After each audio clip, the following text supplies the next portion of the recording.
مسیح خداوند میں آپ کی سلامتی ہو۔ میرا نام تانیہ کنول، آپ کے پروگرام کی ہوسٹ، پروگرام مسیح نقطہ نظر کے ساتھ ایک بار پھر آپ کی خدمت میں حاضر ہوں، اور ہمارے گیسٹ ہمارے درمیان موجود ہیں۔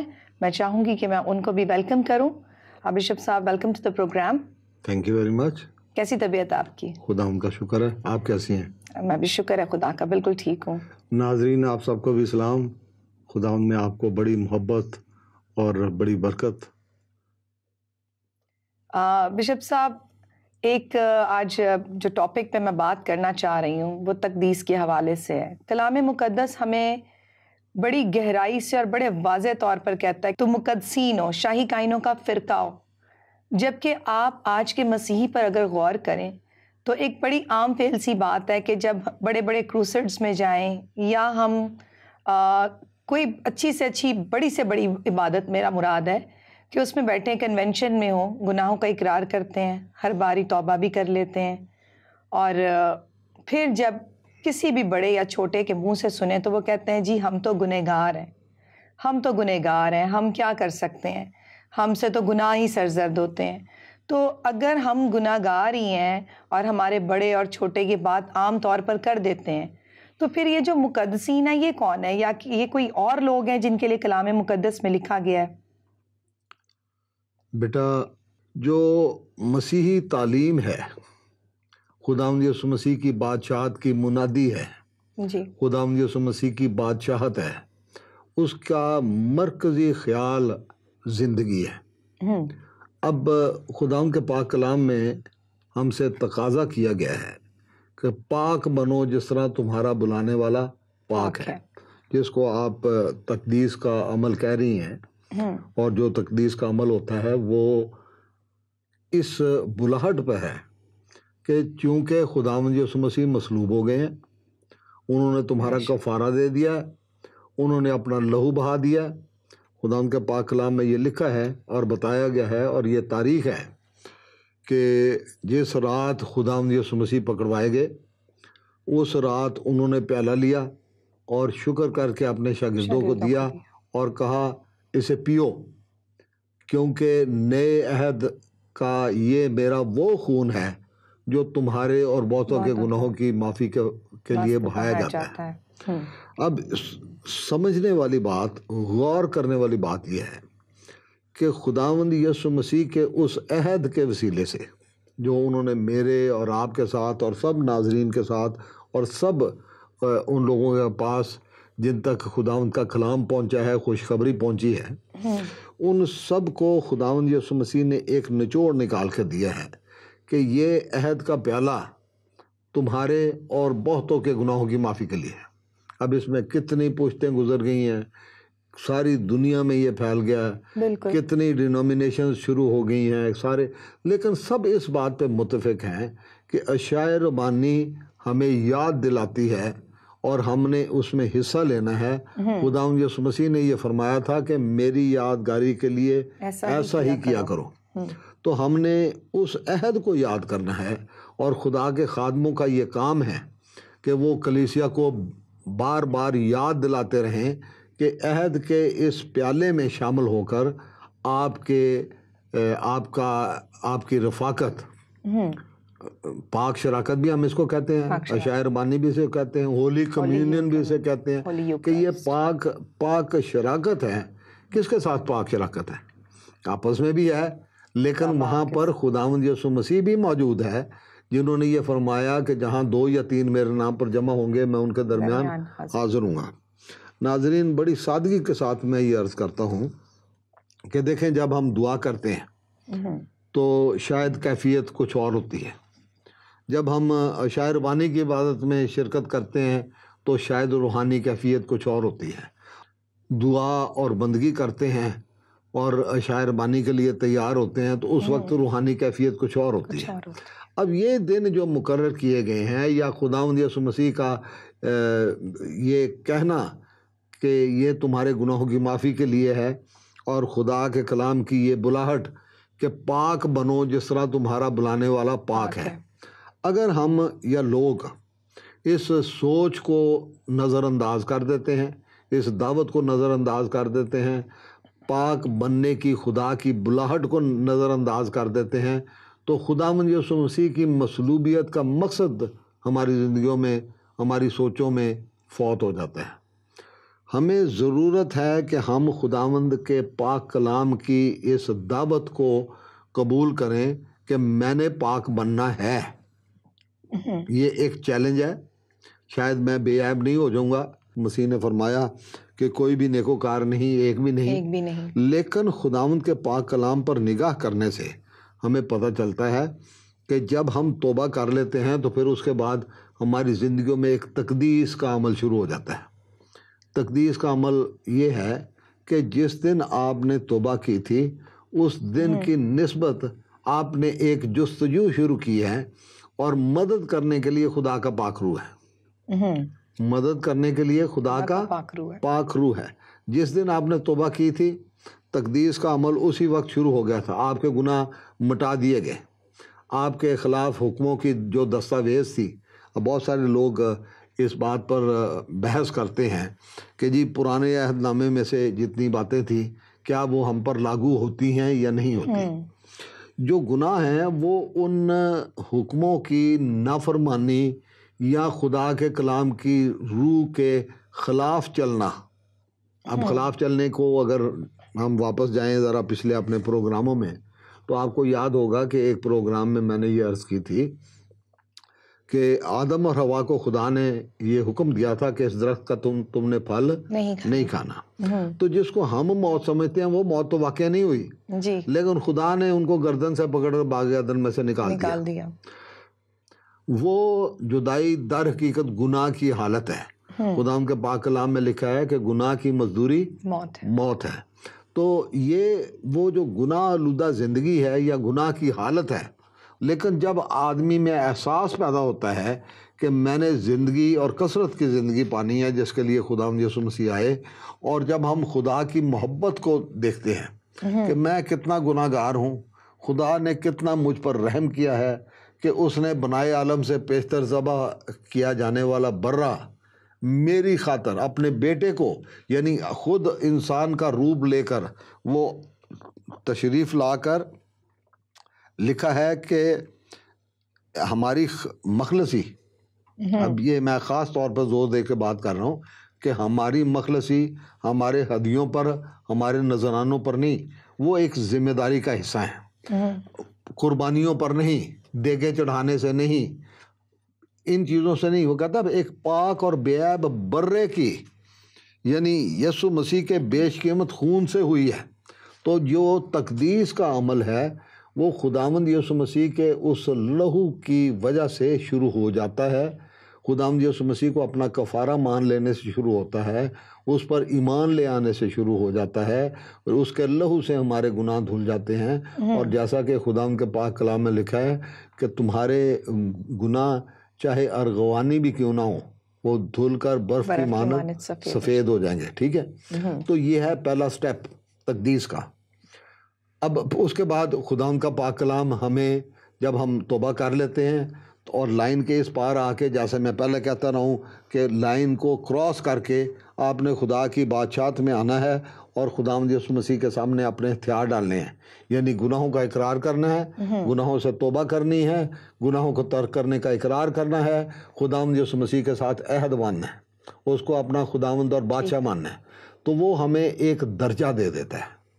درجہ کیسے دے دیتا ہے کہ آپ کی جیسے امیگریشن ہوتی ہے، آپ ایک ملک سے نکل کر دوسرے ملک میں چلے جاتے ہیں اور وہاں کے آئین کا حلف اٹھا لیتے ہیں تو آپ کی شہریت اس جگہ کی ہو جاتی ہے، آپ کو وہ حقوق ملنا شروع ہو جاتے ہیں جو اس شہر کے ساتھ ہیں۔ اسی طرح خدا کی بادشاہت میں داخل ہونا اور اپنے گناہوں کا اقرار کرنا، اپنے گناہوں کو ترک کرنے کا عہد باندھنا، خداوند یسوع مسیح کے عہد میں شریک ہونا، زندگی کے عہد میں شریک ہونا، اور وہاں خداوند ہمیں وہ درجہ اور مقام دیتا ہے کہ وہ ہمیں مقدسین کا درجہ دیتا ہے، ہمیں مقدس ٹھہراتا ہے۔ یہ ایک درجہ ہے، سٹیٹس ہے۔ ہم شاید پاک نہیں تھے، پاک نہیں ہیں، لیکن خداوند نے گناہوں کو معاف کر دیا، حکموں کی دستاویز مٹا دی، اس نے ہمیں نئی زندگی دے دی، اس نے نئے سرے سے پیدا کر دیا۔ اب میں آپ کے سامنے یہ پڑھنا ضروری سمجھتا ہوں، مقدس یوحنا رسول کی انجیل اس کا پہلا باب، یہاں یہ لکھا ہے کہ وہ نہ خون سے نہ جسم کی خواہش سے بلکہ خدا سے پیدا ہوئے۔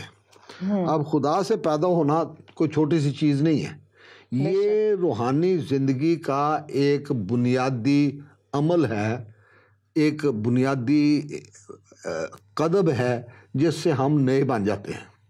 خدا کی بادشاہت میں کوئی پرانی چیز داخل نہیں ہو سکتی۔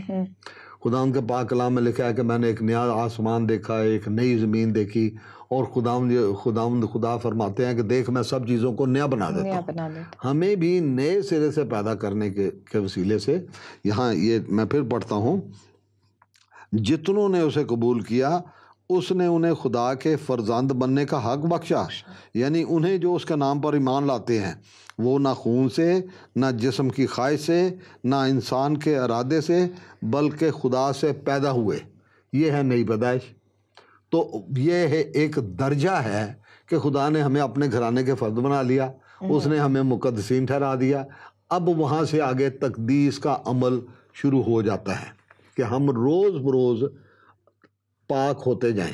اس کا مطلب ہے کہ ہم نے اس دعوت کو اور اس حکم کو قبول کرنا ہے، یعنی پاک بنو جس طرح تمہارا بلانے والا پاک ہے۔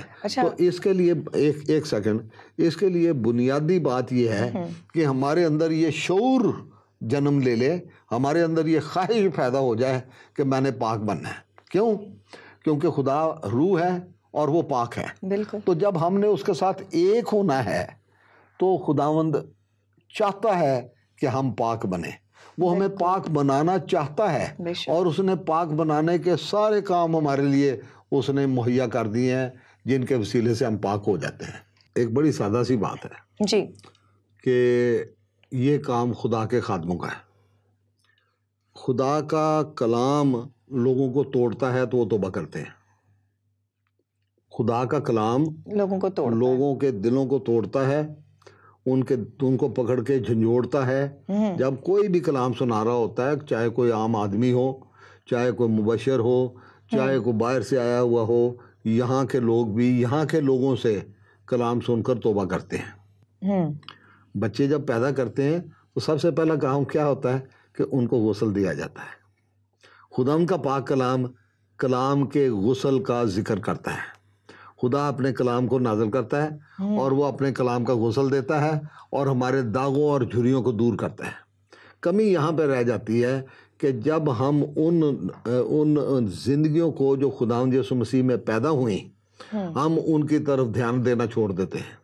جب وہ واپس اپنے گھروں میں جاتے ہیں، واپس اپنی کلیسیاؤں میں جاتے ہیں، تو جو تعلیم ان کو ملنی چاہیے خدا کے کلام کی، جو پہچان ان کو ملنی چاہیے اپنے نئے رشتے کی، وہ آہستہ آہستہ کر کے ان کی زندگیوں میں وہ فیڈ آؤٹ ہوتی جاتی ہے، معدوم ہوتی جاتی ہے، اور ان کو یہ یاد نہیں رہتا کہ ہم اس دن گئے تھے، ہم نے کلام سنا تھا، ہم نے قبول کیا تھا، ہم نے توبہ کی تھی، ہم نے یسوع کو اپنا بادشاہ مانا تھا، نجات دہندہ مانا تھا۔ سو یہ تین چیزیں ہیں۔ سب سے پہلے لہو سے پاک ہونا، پھر خداوند یسوع مسیح نے فرمایا کہ میں دوسرا مددگار تمہیں بھیجوں گا، پھر تیسرا خداوند کے کلام کا غسل ہے کہ ہمیں خداوند کا پاک کلام پڑھتے رہنا چاہیے، اور اس دعا اور درخواست کے ساتھ پڑھتے رہنا چاہیے کہ اے خداوند پاک خدا، یہ تیرا کلام ہے، یہ کلام میرے لیے ہے۔ اب دیکھیں، میں ایک آپ کو عام مثال دیتے ہوں۔ جب آپ لوگ اور اکثر لوگ خداوند کے کلام کو سنتے ہیں تو اگر یہ اپیل کی جائے کہ جماعت میں سے کوئی دعا کرے، تو جو اکثر دعائیں ہوتی ہیں، اکثر ساری نہیں، بہت کم پازیٹیو ہوتی ہیں، زیادہ تر نیگیٹو ہوتی ہیں۔ نیگیٹو کس طرح سے ہوتی ہیں کہ خداوند تو ہمیں توفیق دے۔ ہر دفعہ میں سن کے میرے کان پک گئے ہیں کہ لوگ دعا کرتے ہیں، خدایا تو ہمیں توفیق دے کہ ہم تیرے پاک کلام پر عمل کر سکیں۔ ٹھیک ہے جی۔ اب دیکھیں، خدا نے توفیق دی ہے، اس نے کلام دیا ہے، اس نے ذمہ داری دی ہے، اس نے آپ کو نئی زندگی دی ہے۔ جیسے کہ خدا ان کے پاک کلام میں عبرانیوں کے خط میں لکھا ہے کہ وقت کے حساب سے تمہیں استاد ہونا چاہیے تھا، لیکن اب پھر حاجت پڑ گئی ہے کہ تمہیں خدا کی تعلیم کے ابتدائی اصول دوبارہ سکھائے جائیں۔ دودھ پیتے بچوں کی طرح تم ہو گئے ہو، تمہیں دودھ کی عادت پڑ گئی ہے، تو ٹھوس غذا پہ کب آؤ گے؟ اس کا مطلب ہے کہ خدا کے کلام میں سے، خدا کے روح سے، خدا سے ہمیں ٹھوس مدد اور رہنمائی لینے کی ضرورت ہے، تاکہ ہم بڑھتے جائیں، ہم ترقی کرتے جائیں۔ اب دیکھیں، میں اکثر یہ لائن کا ذکر کرتا ہوں کہ لائن کے اس طرف کچھ اور ہے، اس کے لائن کے اس طرف خدا کی بادشاہت کچھ اور ہے۔ اب آپ لائن کے جتنے نزدیک ہوں گے، اس کا مطلب ہے کہ آپ خدا کے اتنے ہی نزدیک ہیں۔ جتنا آپ اس لائن میں دور ہوں گے، اس کا مطلب ہے کہ آپ اتنے ہی خدا سے دور ہیں، ٹھیک ہے؟ جب آپ نے لائن پار کر لی تو آپ خدا کی بارگاہوں میں آ گئے، اس کی بادشاہت میں آ گئے، اور آپ کے پاس یہ حق حاصل ہو گیا کہ آپ خدا کے تخت کے سامنے خداوند یسوع مسیح کے لہو میں چھپ کر، ایک گناہ گار ہے، اس کے اوپر خداوند کا لہو لگ گیا تو اس کے گناہ ڈھانپ دیے گئے۔ اس وجہ سے ہمارے پاس یہ دلیری ہے، حوصلہ ہے اور حق ہے کہ ہم کسی وقت بھی خداوند یسوع مسیح کے وسیلے سے خدا باپ کے تخت کے سامنے جا سکتے ہیں، کسی وقت بھی، صبح، دوپہر، دن، شام۔ اور اسی بات سے خداوند یسوع مسیح نے یہ فرمایا تھا کہ ہر وقت جاگتے اور دعا کرتے رہو، یعنی دعا کی حالت میں رہو۔ دعا کی حالت خدا کے ساتھ جڑے رہنے کی حالت ہے، اس کے ساتھ اپنا تعلق جوڑ کے رکھنے کی حالت ہے۔ خداوند، میں تیری بارگاہوں میں موجود ہوں، میں اپنے دفتر کا کام کر رہا ہوں، میں سائیکل چلا رہا ہوں، میں بائک چلا رہا ہوں، یا میں کپڑے سی رہی ہوں، یا میں کپڑے دھو رہی ہوں، جو کچھ بھی کر رہی ہوں، میں ہوں تیری موجودگی میں، ہاں میں ہوں تیری حضوری میں۔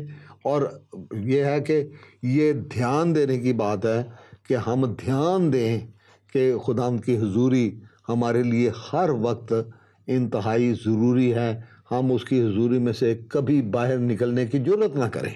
جی بشپ صاحب، آپ بات کریں دلیری کی، جب کوئی مسیحی جو ہے وہ توبہ کرتا ہے اور خداوند کے قریب آتا ہے، تو کیا بس توبہ کر لی اور وہ قریب آ گیا؟ جیسا رسولوں کا ہم ایمان دیکھتے ہیں، جو رسول تھے وہ بڑی دلیری سے خداوند کا کلام پیش کیا کرتے تھے، وہ دلیری، وہ گواہی آج کے مسیحی میں کیوں نظر نہیں آتی؟ بیٹا اس کی وجہ ہے، سب سے پہلے یہ کہ وہ خداوند یسوع مسیح کے فرمانبردار تھے۔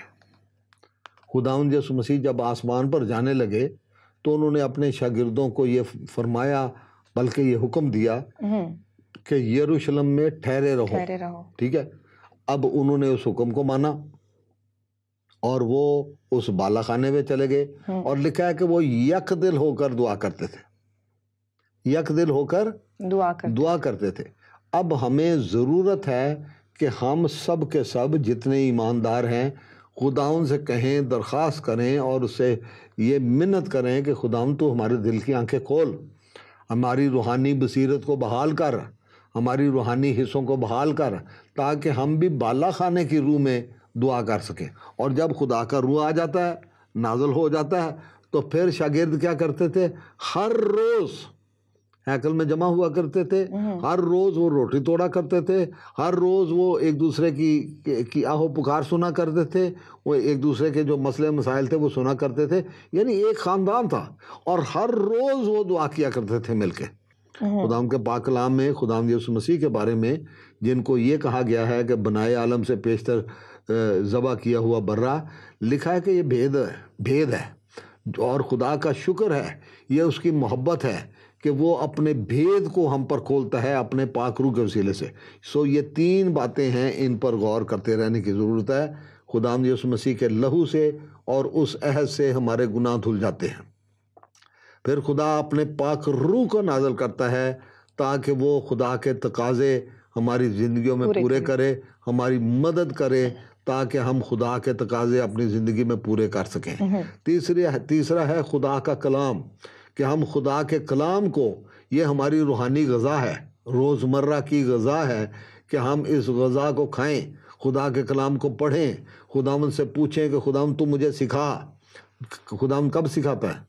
جب ہم اسے کہتے ہیں کہ اے خداوند اپنا راہ اپنے بندے کو دکھا، تو پھر وہ کہتا ہے کہ میں اپنا راہ تجھے دکھاؤں گا، میری آنکھیں تجھے دیکھتی ہیں، زبور 32 سے ہم گاتے ہیں وکھاواں گا تینوں سکھاواں گا راہ میری اکھیاں، کہ ہم ہر وقت خداوند کی نگاہوں میں رہتے ہیں. جتنی بڑی قربانی اس نے، جتنی بڑی قیمت اس نے ہمارے لیے دی ہے، وہ ہم سے غافل نہیں رہتا.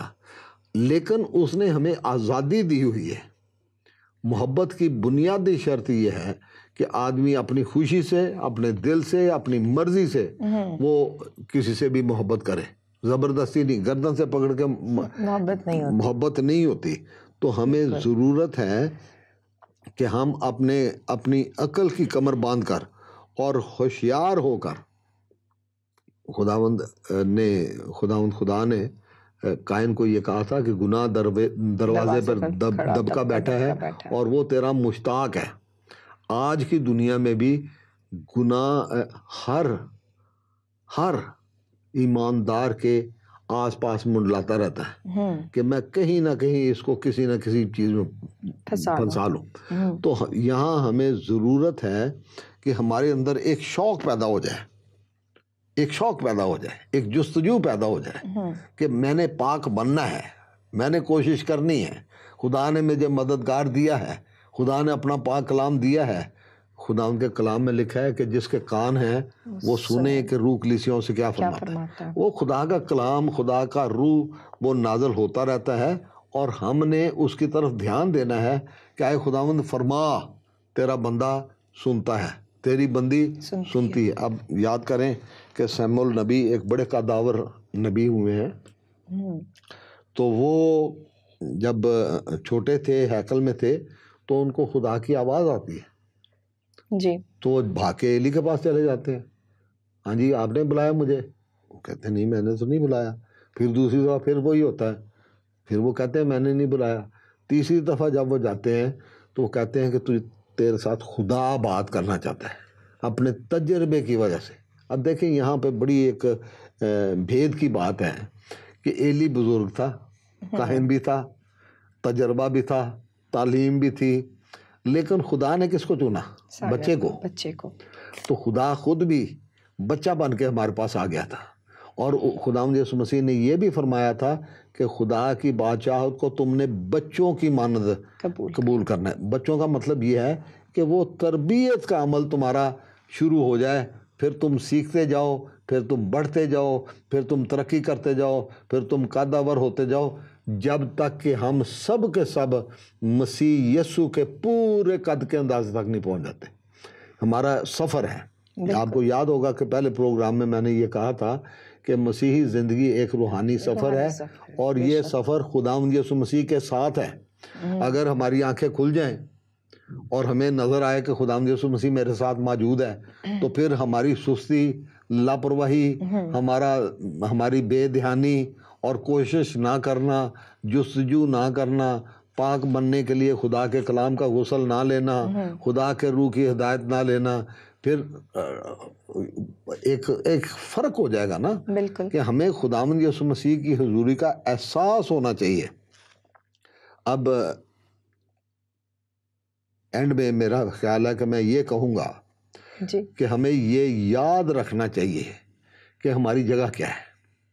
ہم مقدس لوگ ہیں، شاہی کاہنوں کا فرقہ ہیں، خداوند یسوع مسیح کے خون کے وسیلے سے خریدے گئے ہیں. ہم نے لائن پار کر لی ہے، ہم خدا کے گھرانے میں آ کر شامل ہو گئے ہیں، ہمیں مقدسین کا درجہ اور مقام مل گیا ہے. اب ہم وہ نہیں رہے جو ہم توبہ کرنے سے پہلے تھے. اور اگر لوگ یہ یاد رکھیں جب وہ کسی کنونشن سے یا ہیلنگ کروسیڈ سے یا کسی عبادت سے یا کسی جگہ پہ بھی توبہ کرتے ہیں، تو توبہ کرنے کے بعد ان کو یاد رکھنے کی ضرورت ہے اور خدا کے خادموں کو یہ سمجھانے کی ضرورت ہے کہ اب تم وہ پہلے والے نہیں رہے. جب خدا یہ فرماتے ہیں کہ دیکھ میں سب چیزوں کو نیا بنا دیتا ہوں، اور خدا ان کا پاک کلام یہ بیان کرتا ہے کہ خدا کی بادشاہت میں کوئی پرانی چیز نہیں جا سکتی، تو ہمیں اس بات کو مان لینا چاہیے کہ میں نیا بن گیا ہوں، میں نئے سرے سے پیدا ہو چکا ہوں، میں نے توبہ کر لی ہے، میں نے خداوند یسوع مسیح کے ساتھ عہد باندھ لیا ہے، اور اب میں ایک فرق شخص ہوں. میں خداوند یسوع مسیح کے خون کے وسیلے سے خریدا گیا ہوں، اور اب I belong to Jesus. میں خداوند یسوع مسیح کا ہو گیا ہوں اس کی قیمت دینے کی وجہ سے، تو مجھے اب اس تقدیس کے عمل کو جاری رکھنا ہے تاکہ میں مسیح کے پورے قد کے انداز تک پہنچ سکوں۔ جی بشپ صاحب، بہت بہت شکریہ آپ کی تمام خوبصورت باتوں کے لیے، جو کہ واقعی انسان کو ایک بار پھر سے روحانی طور پر جو ہے وہ سرگرم کرتی ہیں۔